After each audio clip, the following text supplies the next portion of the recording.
today's video ay may makakasama tayong bago, si Ninya, ang aking co-worker, at may pupuntahan tayo. Tara na! And dahil nga nagkasabay kami ng out sa trabaho ay sumama na ako sa kanya. Alam niyo naman ang lola niyo, Khalad Karin.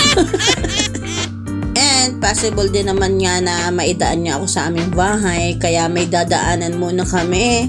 And ang bongga na sasakyan ng lola mo! Grabe! At kung tatanungin niyo kung anong sinasabi niya, kumakanta siya dyan. She really loves sing talaga.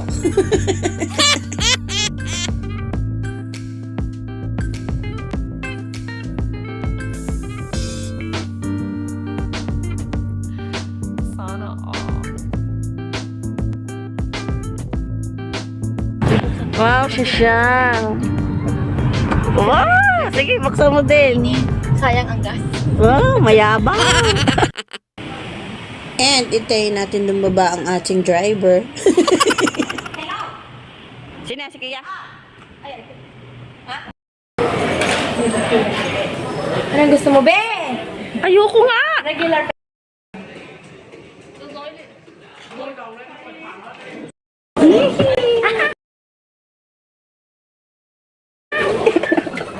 She's pregnant.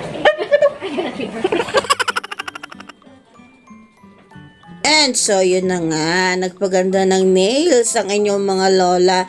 And wala naman talaga akong bala kasi can't afford ang lola nyo. Pero dahil pinilit niya talaga ako, Ayoko nga! Regular. Bedensya ako ha. So yun nga, grinab ko na din kasi nakikita ko nga parang hindi ko naman siya mapapanood. Kaya nga ako sumama dahil papanoorin ko yung gagawin sa kanya.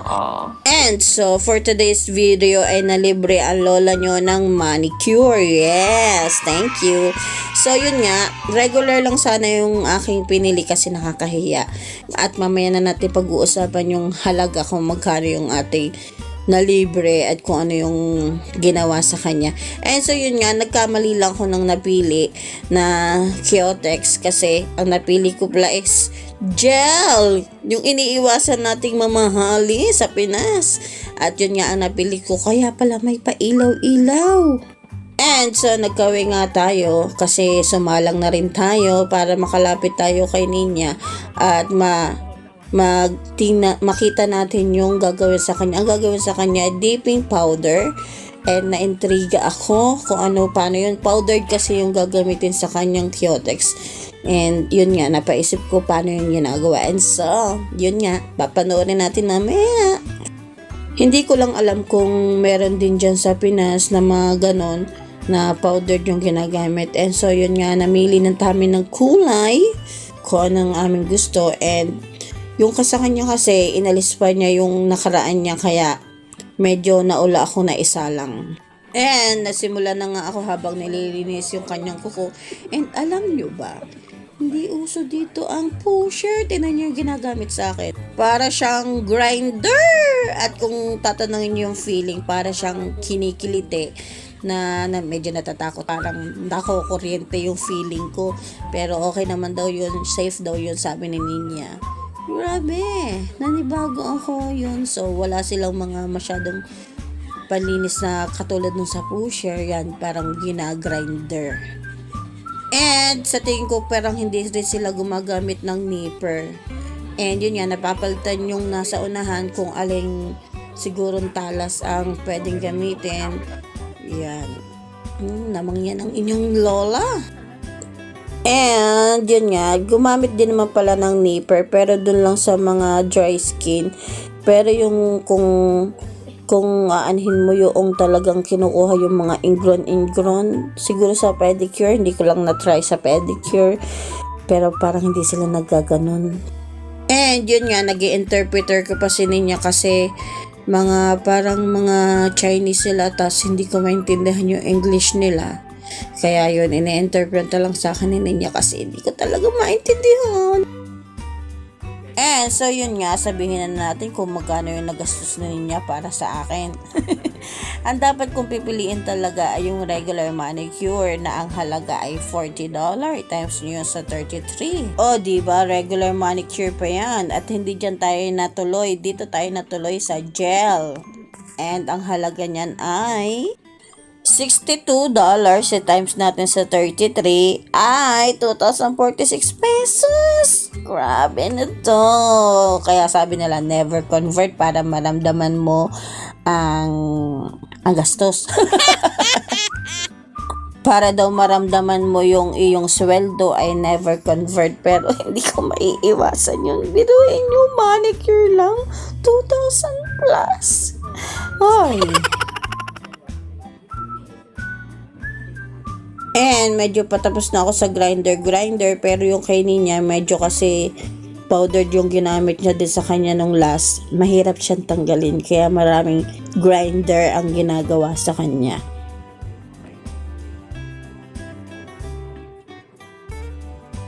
And then after nga na malinisan yung kukunin niya, ay nilagyan ng foil ang kanyang mga daliri. Hindi ko alam kung bakit, kung ano ba. And yun nga, simula na ng aking Kyotex. And ayan yung sinasabi kong pailaw. Ang social ng lola nyo, naka-gel. And yun nga, naka-experience naman ako. And pag-usapan naman natin yung kay Ninya habang ginagawa pa itong aking pailaw. Mga ilang coating yung ginawa sa akin, kaya ilang balik-balik ako dyan sa laser na yan.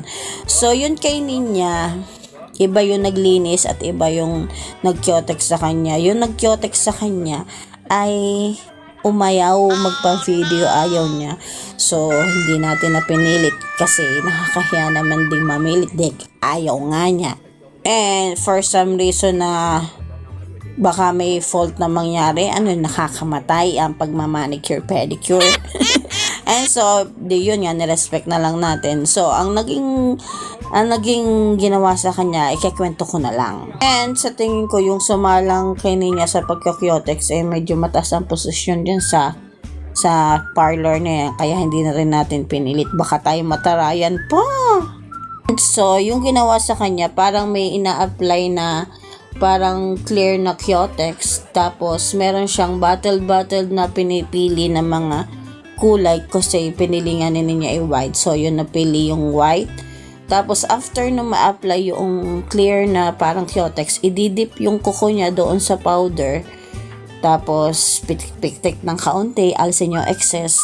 Tapos, mga ilang beses yung ginawa sa kanyang kamay, parang 3 times. 3 times yung yung apply ng, basta gayon, 3 times yung ginawa. Basta 3 times na yung procedure na coating, tapos deep, coating, deep, 3 times na ganun. Tapos meron din ginamit na isang pang matagalan siguro, pero powder din, yung pinakang last touch na. And pinatuyo-tuyo ng kaunti. Tapos grinder uli, siguro yung mas light para pantay-pantay yung pagkaka-apply ng powder. Grinder ng kaunti para basta alam niyo na yun. Ang hirap talaga ng walang ebidensya. And pag-usapan na natin yung ginawa sa kanyang dipping powder. Yun ay nagkahalaga ng $67 times 33. Biruin nyo, $5 lang ang nilamang niya sa akin. Natapos na yung final touch sa atin. Tapos may pamassage ang lola nyo. At ang ganda ng kamay na nagmassage sa akin na Chinese. Sabi ko nga sa kanya, ang ganda ng kamay niya. Sana all.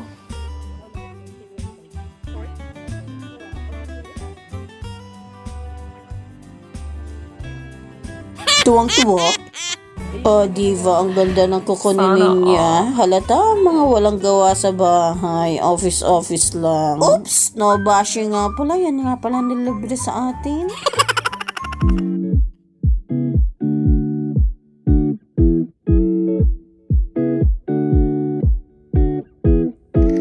yan yung sinasabi kong ginagamit sa dipping powder na bottle. And ang dami kang pamimili ang colors. Oh, paano ka mag-type? Magta-type ko?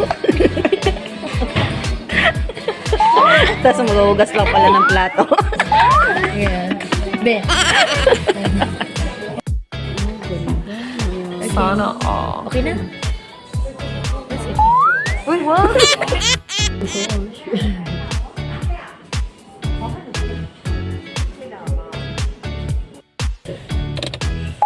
Diba, pagbukas ang heater. Ganto? Ganto? Ganyan pag bagong Kyotex. Ganyan na. Asosyal naman. Asosyal naman ang sasakyan ni Nina. Walang yata. O, buksan mo na ang ating dugong. Wait lang ah. Wait lang po, ma. Buksan mo na. Wait lang kasi ikot tayo. Sino na bang... Pag kumabangga ba tayo? That's a bad word. Ay, sorry. Oh, mag-ano? Wala ka pang seatbelt! Tama na. Yun naman. Alamig. Okay na yan. Yan. May wala kang seatbelt. Radar. Oh, ganda ng kuko. Wow. Abay. Abay yun. Oo, home na lang. Oy, medyo.